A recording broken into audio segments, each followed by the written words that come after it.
Sarita, bienvenida. Gracias por aceptar la invitación y gracias por aceptar este interesante tema. Muchas gracias. Pues sí, la verdad es un tema bastante interesante. Es más, hasta yo misma aprendí más de lo que de pronto ya sabía del tema haciendo esta revisión para todos ustedes. Entonces, pues, para dar inicio, bueno, el tema es bastante extenso y creo que todos tenemos alguna idea acerca de las mucopolisacaridosis, pero la idea es dejarlos con cosas que son realmente importantes y, digamos, básicas, por lo menos en el conocimiento de cada una y que nos van a servir para identificarlas si llegamos a presentarlas. Entonces, pues vamos a iniciar. Entonces, las mucopolisacaridosis están definidas como un grupo heterogéneo de errores innatos del metabolismo que van a ser secundarios a efectos enzimáticos que van a producir acúmulos lisosomales de glucosaminoglicanos o mucopolisacáridos. Esto quiere decir que dentro de la clasificación de los errores innatos del metabolismo, pues se van a encontrar dentro de los errores innatos del metabolismo por depósitos lisosomales.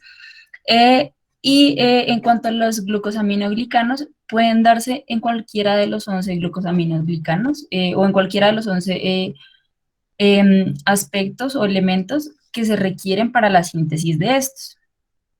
Entonces, vamos a tener actualmente 8 subgrupos de los mucopolisacaridosis, entre las cuales vamos a tener la tipo 1, que va a ser el síndrome de Hurler, la tipo 2, que es el síndrome de Hunter, la tipo 3, que es el Sanfilippo, la 4, que es el síndrome de Morquio, la 6, que es el síndrome de Moreto-Lamy, la 7, que es el síndrome de Sly, la 9, que es el síndrome de Natowicz, y las otras que van a ser las deficiencias múltiples de las sulfatasas, que van a ser, digamos, como un diagnóstico diferencial y que vamos a tener en última base, como más adelante les voy a explicar. Entonces, para darles un poco de historia y de contexto de este grupo de enfermedades, vamos a tener que el primer caso, la primera identificación de un caso de estos la realizó John Thomson en Edimburgo en el año 1908, pero realmente la primera descripción de casos se realizó en 1917 por parte de Charles Hunter. Después se describió en 1919, la describió Gertrude Hurler, en 1929 Luis Morquio, y en 1936 se introdujo el término de gargolismo para hacer una similitud con las gárgolas que se encontraban en la Catedral de Notre Dame en París. ¿Por qué? Porque estos pacientes van a tener aspecto físico muy similar al de las gárgolas, no solo en las fascias, sino en todo su cuerpo. Alrededor de 1957 se realizó el aislamiento de las primeras muestras y ya para 1970 se logró aislar por primera vez el dermatán y el heparansulfato como los glicosaminoglicanos principales que se encontraban afectados en la enfermedad. Entonces, en cuanto a las generalidades, pues vamos a hablar que todas estas enfermedades van a tener una herencia autosómica recesiva, van a ser de carácter monogénico, y hay una excepción para el patrón de herencia autosómico recesivo, que va a ser la mucopolisacaridosis 2, que sí va a tener un patrón recesivo, pero va a ser ligado a X.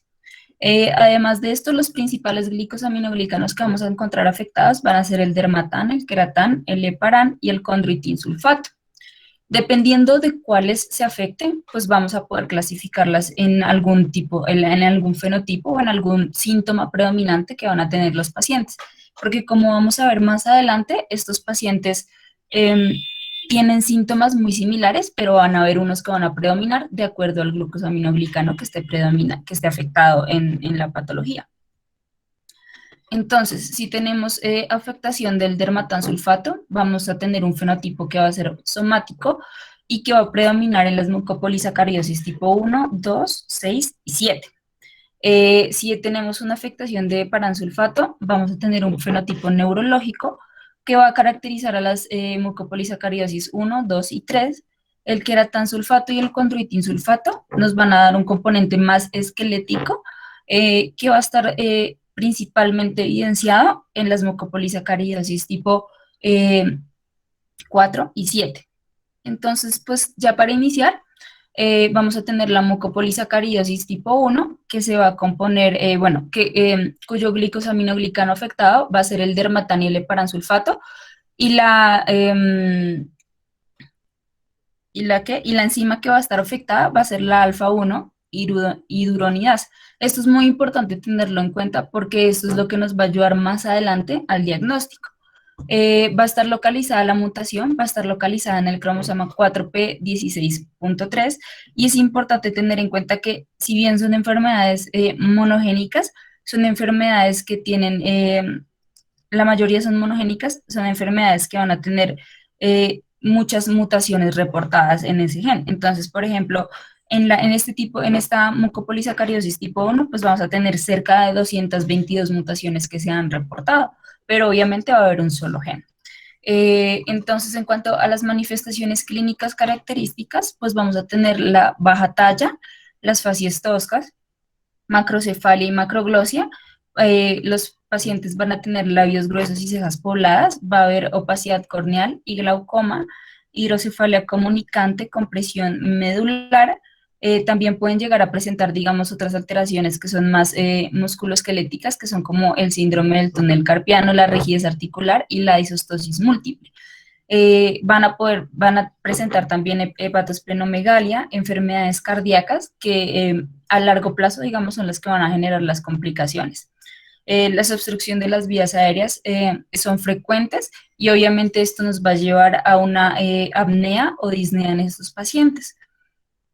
Esto también es importante tener en cuenta porque este hecho de que los pacientes presenten con mayor facilidad una obstrucción de la vía aérea los predispone a ser más susceptibles a las infecciones respiratorias que puedan llegarse a producir. Además de esto, también pueden llegar a presentar hernias umbilicales e inguinales. Entonces, vamos a tener tres fenotipos, que uno va a ser la enfermedad de Hurler propiamente dicha.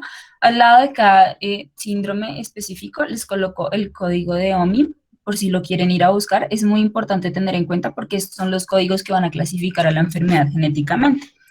Entonces, la enfermedad de Hurler vamos a decir que es la forma temprana y más grave de la enfermedad, es decir, va a ser la que va a presentar las principales complicaciones y la mayor cantidad de manifestaciones clínicas, como les mencioné anteriormente.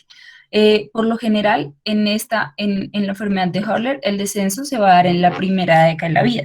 Y si bien son enfermedades huérfanas, digamos que, como lo decía Daniel, son enfermedades que dentro de las enfermedades huérfanas son relativamente frecuentes. De hecho, esta enfermedad de Hurler tiene una frecuencia aproximada de 1 en 100.000 nacidos vivos. Entonces, pues es importante tenerlo en cuenta. Después vamos a tener la enfermedad de Sheye, que anteriormente era conocida como la mucopolisacaridosis tipo 5, hasta que se descubrió que el glicosaminoglicano que se afectaba era exactamente el mismo que la tipo 1. Entonces, por eso ahora se incluye la enfermedad de Sheye no como mucopolisacaridosis tipo 5, sino como tipo 1S. Entonces, vamos a tener que los síntomas van a ser mucho más atenuados y va a tener un muy buen pronóstico. De hecho, el fallecimiento de estos pacientes se va a dar alrededor de la tercera o cuarta década de la vida. Y la enfermedad de Hurler-Sheye, que va a ser clasificada como mucopolisacaridosis tipo 1, HS, es importante tener en cuenta, para que lo recuerden más fácilmente, que este es como el tipo intermedio entre la de Hurler y la de Sheye. Entonces, esta va a tener menos complicaciones que la Hurler, y el deceso del paciente se va a presentar más o menos alrededor de la segunda o tercera década de la vida.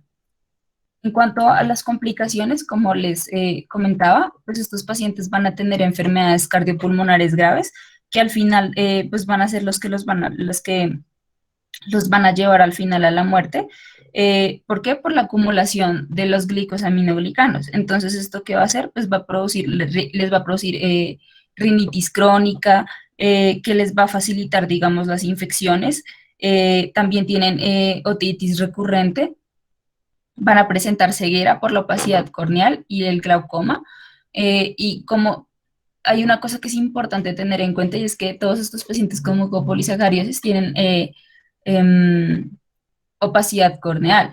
Y sí se puede realizar el trasplante de córnea, pero si el paciente, por el mal control de la enfermedad, digamos, por una afectación muy severa, llega a presentar glaucoma, realmente el trasplante de córnea no va a servir mucho, entonces el paciente va a perder la cirugía, pero es importante tener en cuenta que lo ideal es diagnosticar a estos pacientes lo más temprano posible para darles una mejor calidad de vida. Además de esto, estos pacientes van a presentar hipertensión endocranial y eventualmente la muerte.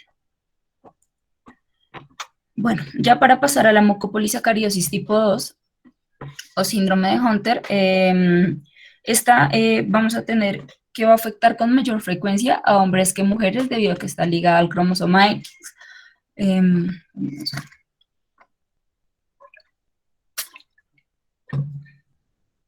Y la enzima afectada va a ser la hidronato L-sulfatasa. Va a estar localizada la mutación en el cromosoma XQ28 y como manifestaciones clínicas, pues vamos a tener las manifestaciones similares. Entonces vamos a tener baja talla, facies toscas. Acá vamos a tener macroglosia, rinorrea, que es importante tenerla en cuenta, la opacidad corneal, como ya les había comentado, hipertrofia gingival, hirsutismo, cuello y tórax corto, manos en garra e hipercifosis lumbar. Además de esto, los pacientes también pueden presentar hernias inguinales y umbilicales y hepatosplenomegalia leve. También van a tener un engrosamiento de sus tejidos blandos y de los cartílagos y van a presentar las disostosis óseas. También van a presentar un síndrome de apnea del sueño y van a tener valvulopatías y miocardiopatías que pueden progresar y llevarlos a la muerte. Entonces, en esta no la vamos a dividir, sino que van a ver como dos clasificaciones de acuerdo a la aparición y estas también pues nos van a determinar la severidad. Entonces la mucopolisacaridosis tipo 2A va a ser la más severa y va a aparecer en los primeros meses de vida, mientras que la 2B va a ser una forma moderada y va a aparecer más o menos a los 3 o 4 años de vida. Es importante tener en cuenta que pues estas es como les comentaba, como esta tiene afectación de paransulfato, vamos a tener afectación nerviosa. Entonces es muy importante tener en cuenta que dependiendo del grado de afectación nerviosa, vamos a poderla clasificar en 2A o 2B, además de la aparición. ¿Por qué? Porque la 2A es más severa, eso quiere decir que la afectación nerviosa de estos pacientes va a ser mucho más severa, es decir, estos pacientes van a tener retraso del desarrollo psicomotor, van a tener trastornos cognitivos progresivos, van a tener un trastorno de pronto por déficit de atención e hiperactividad o conductas agresivas, mientras que en la tipo 2 lo que vamos a tener es que los pacientes van a tener un desarrollo neurológico muy cercano al normal. En cuanto a las complicaciones, van a ser van a ser básicamente las mismas. Vamos a tener infecciones del tracto respiratorio, otitis media e hipoacusia que los puede llevar a la sordera.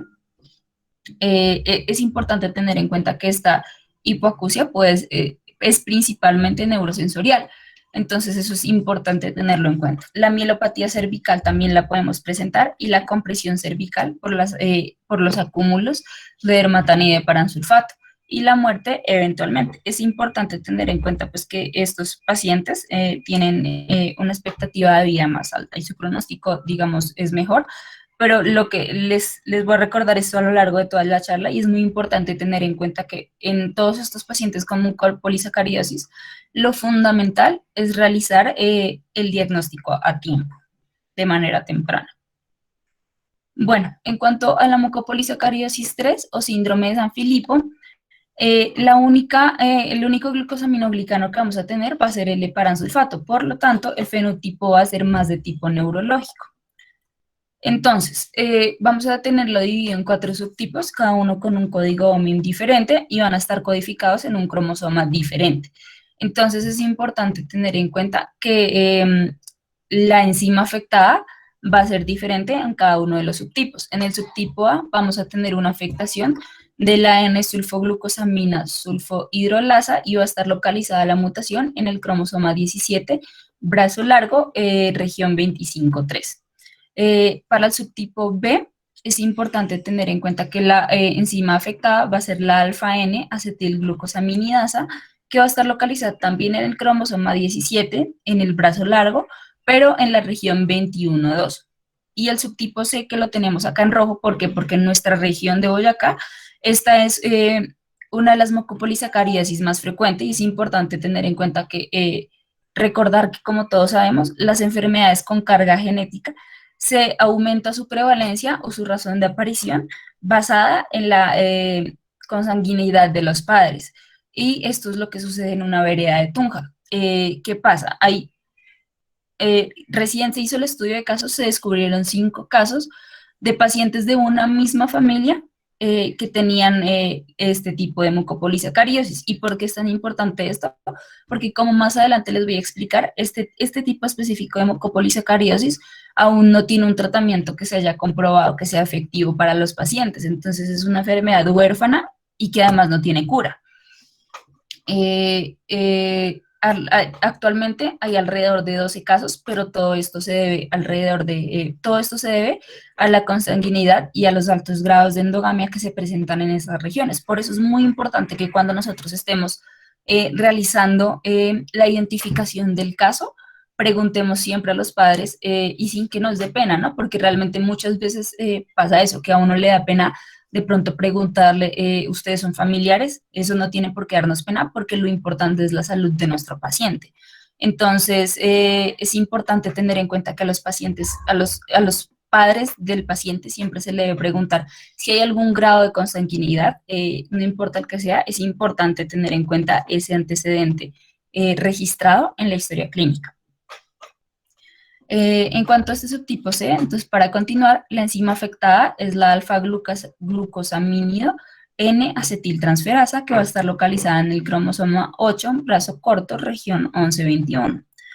Y ya para finalizar el subtipo D, que vamos a tener la afectación de la enzima N-acetilglucosamina 6-sulfatasa, que va a estar localizada en el cromosoma 12, Q, región 14, 3. Entonces es importante tener en cuenta que si bien en las mucopolisacariosis tipo 3, es decir, en síndrome de San Filipo, se ha intentado y se han hecho muchos estudios para identificar específicamente qué tipo de síntomas pertenecen a cada uno de los subtipos, la identificación ha sido muy difícil, entonces por eso se maneja la sintomatología como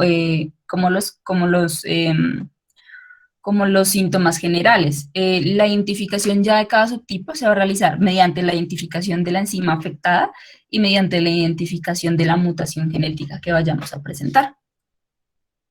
En cuanto a las manifestaciones clínicas, las principales manifestaciones clínicas que vamos a tener van a ser retardo del lenguaje, hiperactividad, agresividad y trastornos del sueño. ¿Por qué? Recordando que tiene un fenotipo neurológico.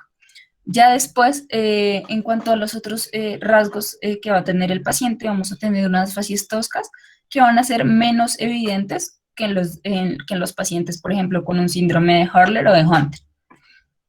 Además van a tener macroglosia, pueden tener cejas pobladas y labio inferior grueso y evertido. También pueden presentar dolicocefalia, un surco nasolabial prominente, hirsutismo, y también pueden llegar a presentar hipoacusia, otitis e infecciones en la garganta. Es raro, pero se ha visto que tengan ya afectaciones o manifestaciones clínicas graves como lo son la hepatosplenomegalia, las afectaciones cardíacas, pero sí se puede llegar a ver, entonces no hay que descartarlo del todo. Y en cuanto a las complicaciones, pues vamos a tener que estas van a estar dadas más o menos en 3 fases. Entonces vamos a tener 3 fases que van a estar dadas por el tiempo de duración de cada fase. Entonces, la primera fase va a aparecer antes de los 3 años y se va a caracterizar principalmente por la hipoacusia, el retraso en el lenguaje, la falta de control de esfínteres, pueden llegar a presentar estos niños otitis recurrentes, además de esto pueden llegar a presentar también faringitis y episodios de enfermedad diarreica aguda, también muy recurrentes. Ya la fase 2 la vamos a tener de los 3 a 4 años, en la que los niños se van a hacer principalmente evidentes los trastornos neurológicos. ¿Por qué? Porque recordemos que en esta fase todos los niños van a estar en una etapa escolar, es decir, van a estar aprendiendo hablar, van a estar aprendiendo a relacionarse con los compañeros, digamos, si ya están yendo a los jardines, que es algo muy frecuente actualmente. Entonces se van a hacer evidentes estos trastornos neurológicos, principalmente pues el trastorno de hiperactividad. Las conductas agresivas también se hacen bastante evidentes a lo largo de esta fase 2 y además de eso se hacen evidentes también los trastornos del sueño. Eh, También, digamos que en algunos casos, en esta fase podemos encontrar algunas alteraciones óseas, como van a ser la escoliosis, la cifosis, la lordosis lumbar y el síndrome de túnel del carpo. Entonces es importante tener en cuenta estas últimas alteraciones musculoesqueléticas. Sí se ven, pero son muy poco frecuentes. La fase 3 se va a dar alrededor de la primera década de la vida y va a estar caracterizada por un cese de hiperactividad. Entonces ya no van a estar los niños como en esta tónica de la hiperactividad y lo que va a pasar es que van a progresar a un estado de espasticidad y van a llegar a ser progresivamente, van a terminar en una incapacidad total. Es decir, que estos niños van a tener pérdida de equilibrio, van a tener episodios convulsivos, eh, van a tener pérdida de su movilidad total y se van a volver totalmente dependientes. Entonces, con el paso de los años y al terminar esta tercera fase, los problemas obviamente van empeorando, el niño se va degenerando cada vez más, van a tener problemas de eglusión, de respiración, se pasa a una ingesta líquida, ¿por qué?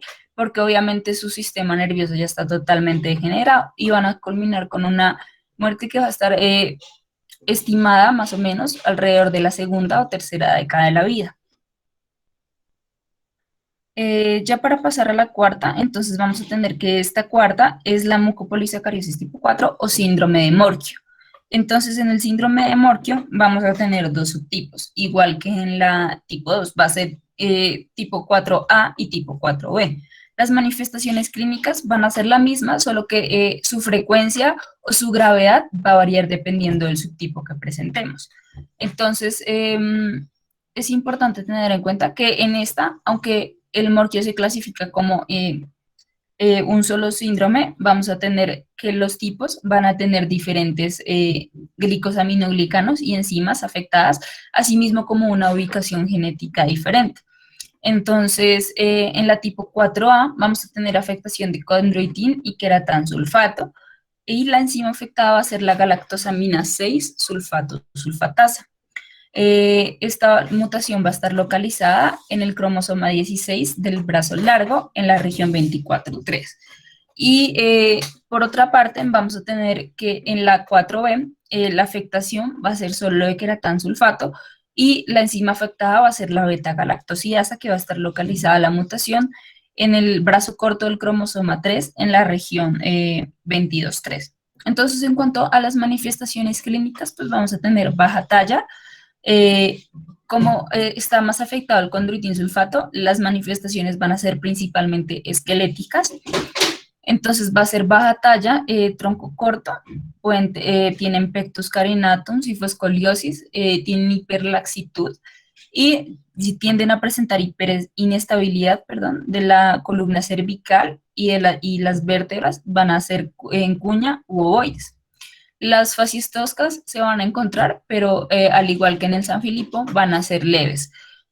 Tienen prognatismo, pueden tener boca amplia, un puente nasal plano, opacidades en la córnea, van a tener malformaciones y caries dentales, hipoacusia y también van a tener cuello corto e hipoplasia odontoidea. En cuanto a las complicaciones, pues van a ser principalmente complicaciones que se van a dar por compresión y que van a ser propiamente dadas por las malformaciones musculoesqueléticas que van a tener estos pacientes. Entonces, las complicaciones van a ser principalmente plejías, secundarias a lesiones, secundarias a las lesiones cervicales por la hiperplasia odontoidea, y además también van a tener restricciones respiratorias que van a estar dadas por las malformaciones del tórax, la cifoescoliosis y la hepato o esplenomegalia que pueden llegar a presentar estos pacientes. Entonces es importante tener en cuenta que la frecuencia de estas va a variar en cada uno de los subtipos. Vamos a tener que el amorquio tipo A va a ser va a tener una frecuencia de 1, de 1 en 75.000 a 200.000 recién nacidos vivos, mientras que la 2 va a tener una frecuencia un poco menos frecuente, que va a ser de 1 en 75.000 a 1 en 640.000. Entonces, como vemos acá, pues estas son algunas de las alteraciones. Acá se pueden ver las desviaciones óseas, el pectus carinatum que van a tener estos pacientes. Es muy importante tener en cuenta porque estos pacientes con el morquio son los que van a tener las alteraciones óseas más evidentes.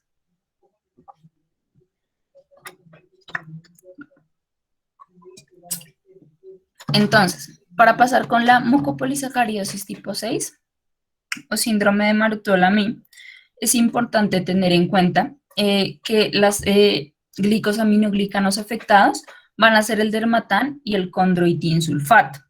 La enzima afectada, pues vamos a tener dos principalmente, que van a ser la N-acetilgalactosamina y la 4-sulfatasa, que también la vamos a conocer como arilsulfatasa B. La mutación se va a encontrar localizada en el brazo largo del cromosoma 5, en la región 14.1. Y en cuanto a las manifestaciones, vamos a tener dos formas clínicas. Entonces vamos a tener una forma que va a ser severa o rápida y que se va a dar antes de los 2 años, o vamos a tener una forma leve o lenta que se va a dar ya posteriormente.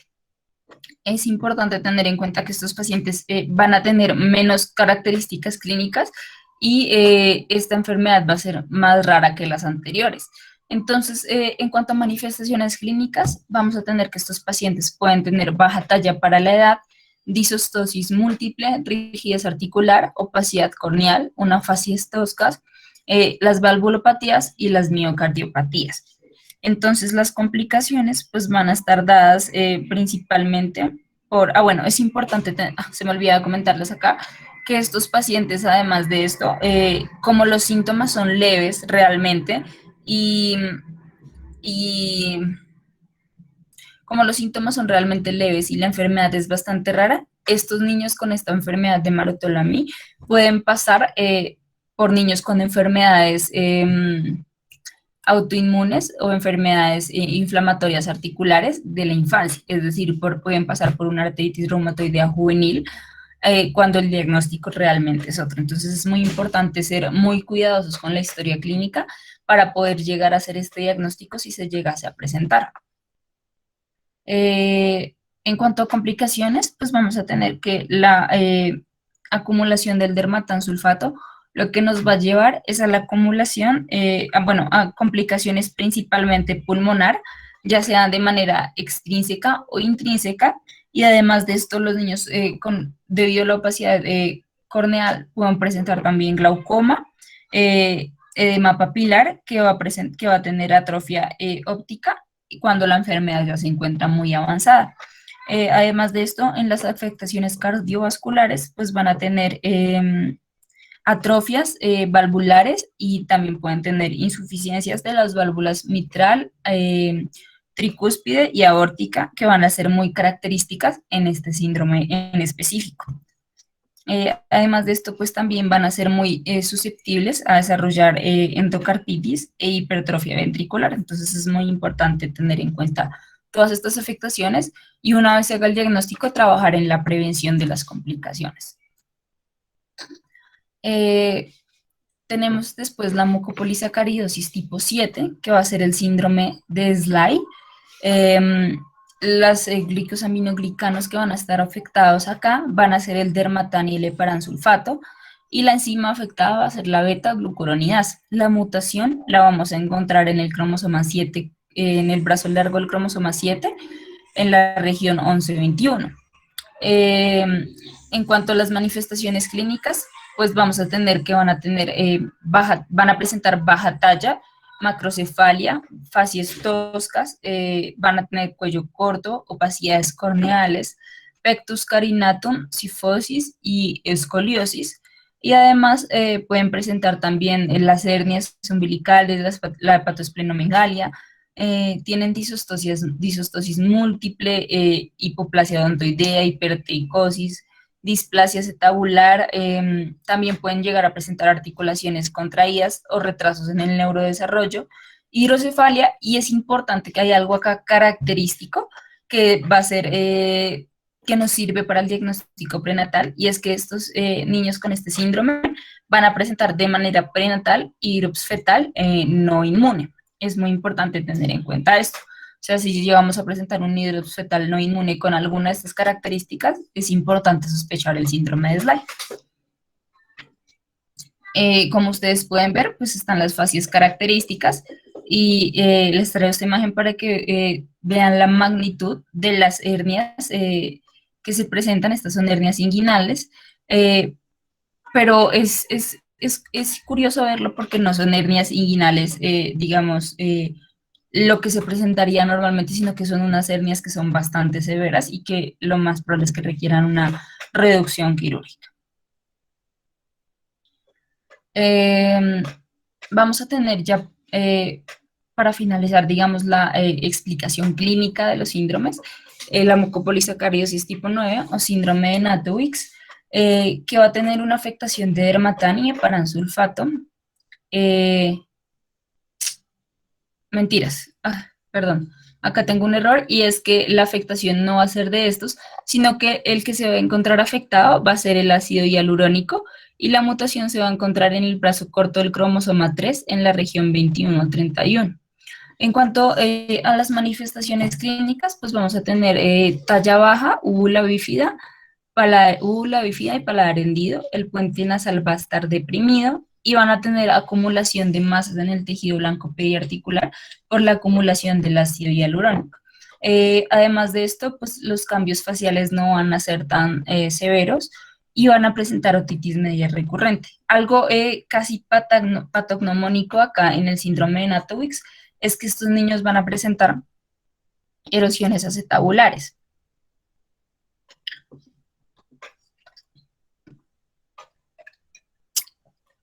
Y por último, vamos a tener acá las deficiencias de múltiples sulfatasas. Este diagnóstico, ¿cómo lo vamos a llevar? Cuando los pacientes presentan los síntomas, pero al realizar el diagnóstico se presenta alteración en más de uno de los glicosaminoglicanos que deben estar afectados. Además de esto, pues también podemos hacer la identificación genética mediante la identificación de la mutación. En cuanto a los glicosaminoglicanos afectados, vamos a tener principalmente el dermatán, el heparán y el condroitin sulfato. Y la enzima afectada va a ser el factor 1 modificador de sulfatasas. Es importante tener en cuenta que en esta se han descrito dos formas de acuerdo a la presentación, o sea, la edad de presentación que vayan a tener. Entonces acá vamos a tener que podemos tener la forma neonatal o de infancia tardía, que va a ser de los 0 a 2 años, y la juvenil, que va a ser de los 2 a 4 años. En cuanto a sus manifestaciones clínicas, van a ser pues, muy similares a las otras. Va a ser baja talla, las facies toscas, la frente amplia, el aplanamiento facial, la pérdida de la audición, las disostosis múltiples, y estos niños van a presentar además afectaciones neonatales, como la hipotonía neonatal, la ictiosis severa, pueden tener hepatosplenomegalia, y tienen también un factor muy importante, que es que presentan retardo del desarrollo psicomotor y retardo mental, ataxia, hiperreflexia perdón, de miembros inferiores. Entonces, ya teniendo como un panorama general de qué podemos encontrar en cada una de las mucopolisacaridosis, vamos a proceder con el diagnóstico. Entonces, yo les traje este algoritmo que me parece que está muy bien ordenado y que nos ayuda a definir fácilmente cómo podemos hacer el descarte o la identificación de cada una de las mucopolisacaridosis.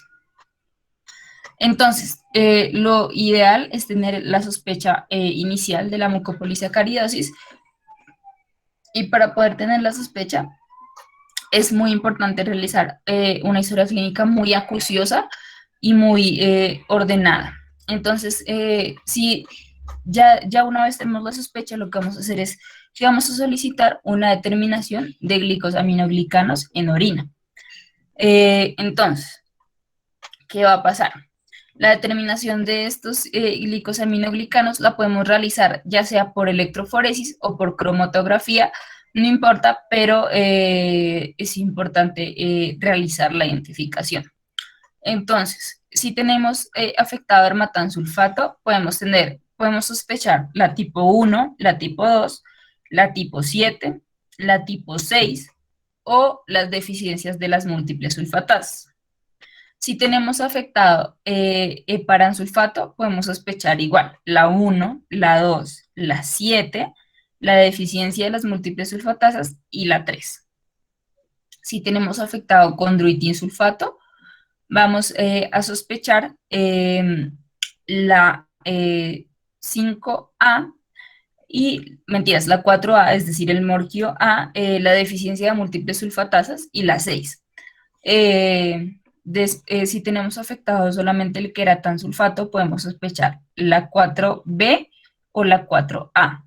Y si la afectación es de ácido hialurónico, vamos a sospechar inmediatamente la 9. Es muy importante tener en cuenta eso, porque si sale ácido hialurónico, lo más probable es que sea la 9, porque ninguna de las otras tiene afectación de ácido hialurónico. Entonces, una vez identificamos el glicosaminoglicano que se excreta en la orina, lo que vamos a hacer es que vamos a medir la enzima según el tipo de mucopolisacaridosis que se sospecha. Entonces, vamos a tener tres opciones. Si la determinación de la enzima es normal, podemos considerar otro tipo de mucopolisacaridosis o podemos considerar otra enfermedad diferente. Es decir, vamos a considerar los diagnósticos diferenciales. Si la determinación es baja, lo que vamos a hacer es que vamos a medir una segunda enzima. Entonces, si la segunda enzima sale baja, podemos tener una deficiencia de múltiples sulfatasas y procederemos a realizar un estudio molecular del gen de la deficiencia de múltiples sulfatasas, que es el del factor 1 de múltiples sulfatasas.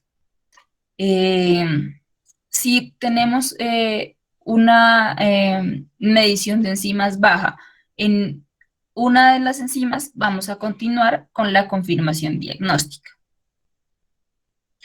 Entonces, para tener la mucopolisacaridosis tipo 1, entonces recordar que se va a hacer una determinación enzimática en leucocitos o fibroblastos y que la podemos identificar por la enzima que, recuerden, es la alfa L hidronidasa. Entonces, cuando está baja, se confirma el diagnóstico y ahí que se procede a hacer, se realiza el estudio molecular del gen IDU. Si sospechamos la mucopolisacaridosis 2, entonces lo mismo, va a ser en leucocitos, en fibroblastos. Todas las muestras que tomemos para realizar la determinación enzimática se van a realizar en leucocitos o en fibroblastos. Pero acá la enzima en la tipo 2 va a ser la hidronato L-sulfatasa. Cuando está baja, lo mismo, se confirma el diagnóstico y se procede a hacer el estudio molecular del gen, que en este caso es el IDS.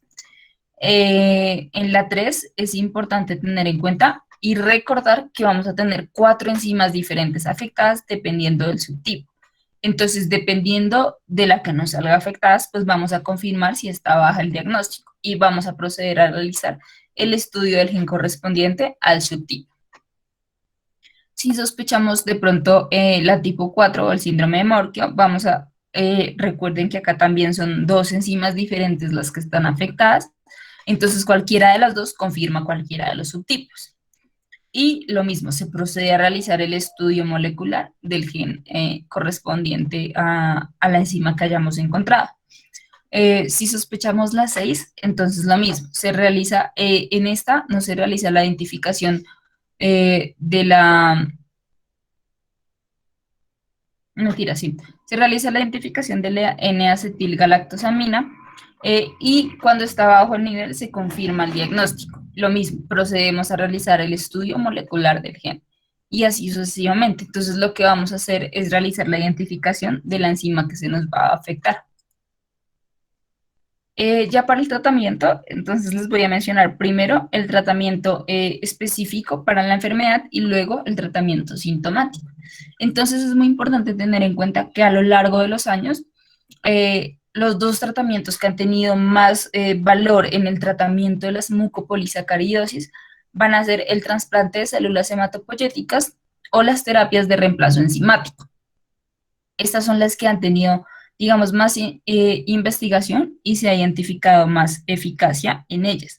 Entonces, para el síndrome de Hurler vamos a tener que se ha identificado que se puede tratar con trasplante de células madre hematopoyéticas, pero realmente el tratamiento que se prefiere es la laronidasa, que es el tratamiento de reemplazo enzimático, que esto lo que va, esta enzima lo que hace es que se le coloca al paciente la enzima afectada recombinante humana vía endovenosa.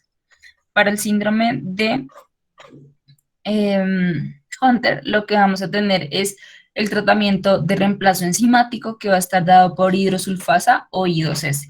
Es importante tener en cuenta que en la mucopolisacaridosis tipo 2 o síndrome de Hunter, el tratamiento de células hematopoyéticas, el trasplante de células hematopoyéticas madre se ha realizado, pero realmente no es un tratamiento que haya sido efectivo. Por lo tanto, el tratamiento no se ha comprobado.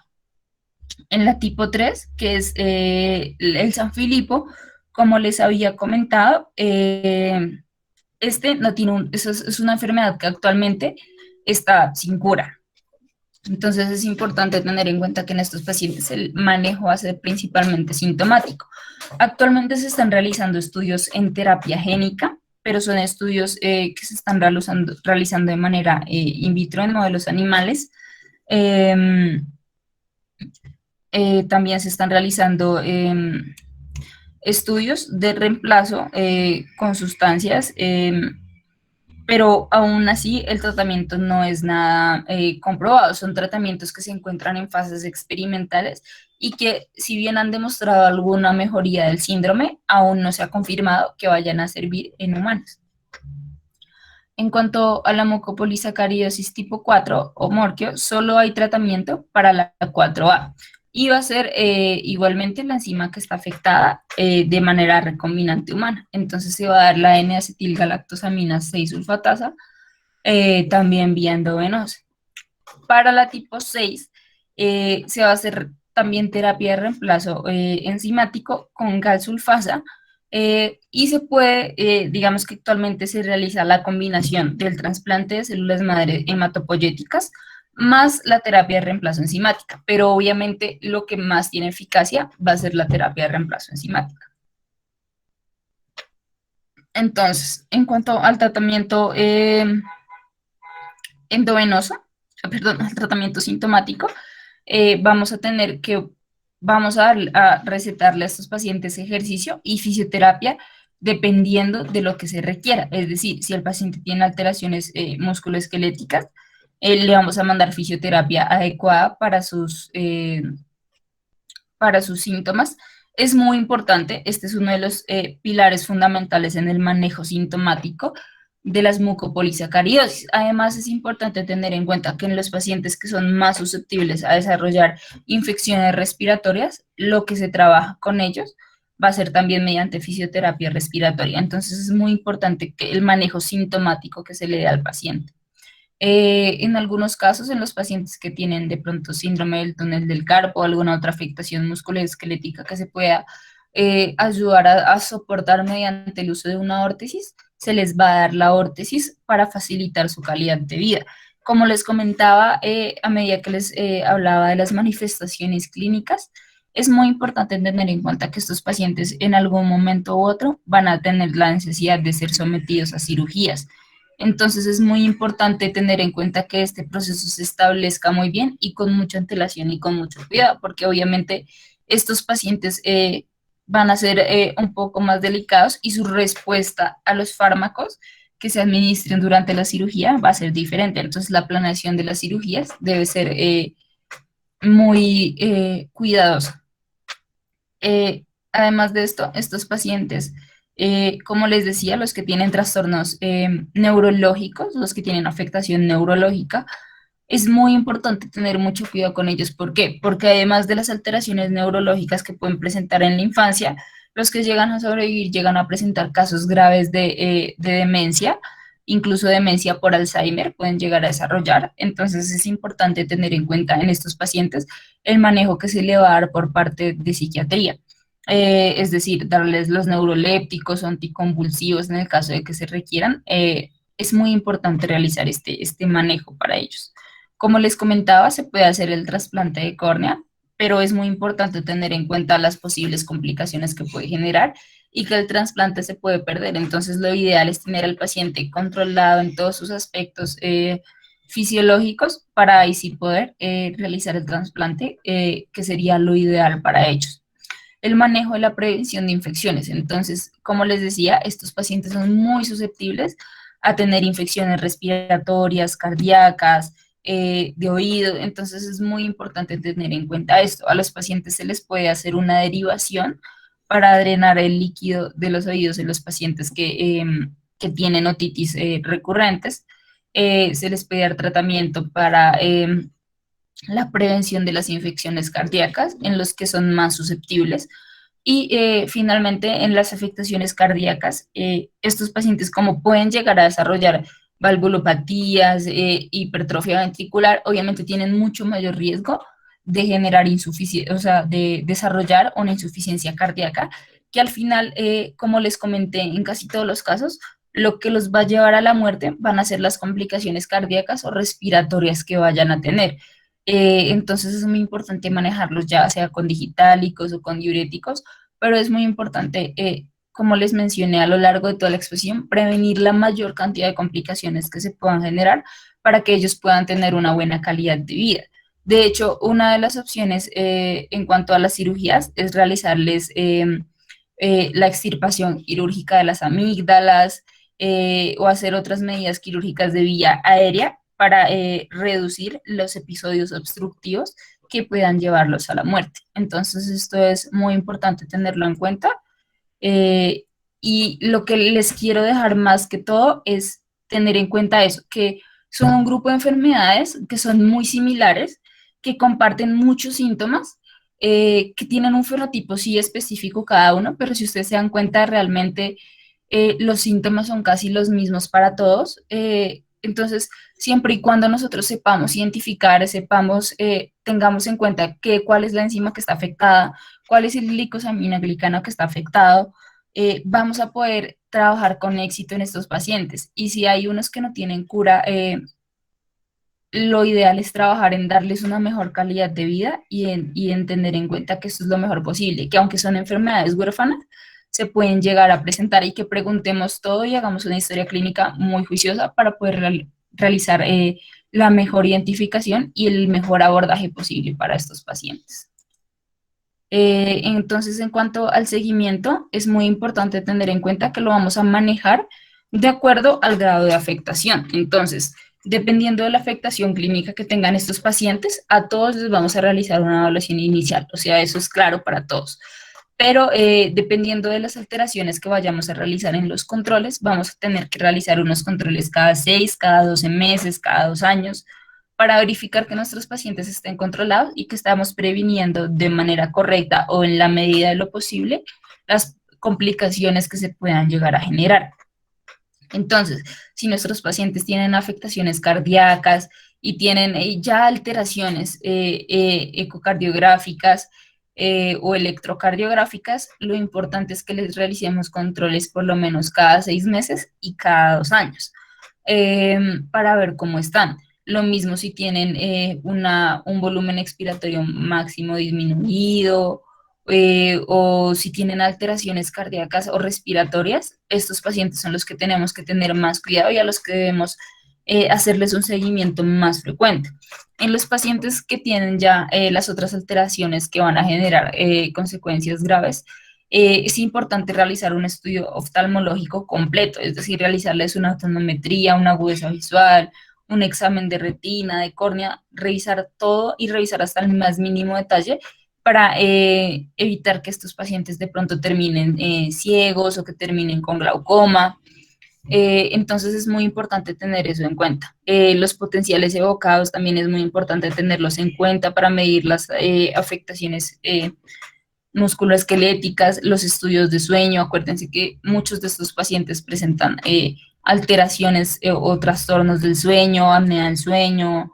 Entonces es muy importante hacerles estudio de sueños y los exámenes de rehabilitación. Entonces, como les comentaba, el manejo con ellos es muy interdisciplinar. Debe haber un equipo realmente dispuesto y muy bien formado para realizar un buen trabajo con estos pacientes. Entonces, creo que eso era todo lo que les quería dejar. Muchas gracias. No sé si tengan alguna duda o pregunta. Sarita, muchas gracias a ti y gracias por tan excelente revisión del tema. Sabía que iba a ser una gran conferencia. Si tienen alguna pregunta, la pueden dejar en el chat. En un momento les paso el link de asistencia.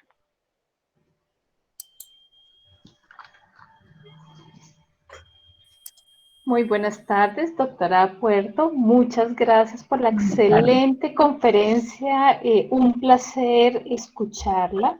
Me encanta que hayas podido abordar de una forma tan sencilla que realmente me siento muy feliz porque esta es una patología que en nuestra población es muy frecuente y quizás realmente es muy difícil. Esa etapa temprana de identificación, ese es nuestro reto de trabajo.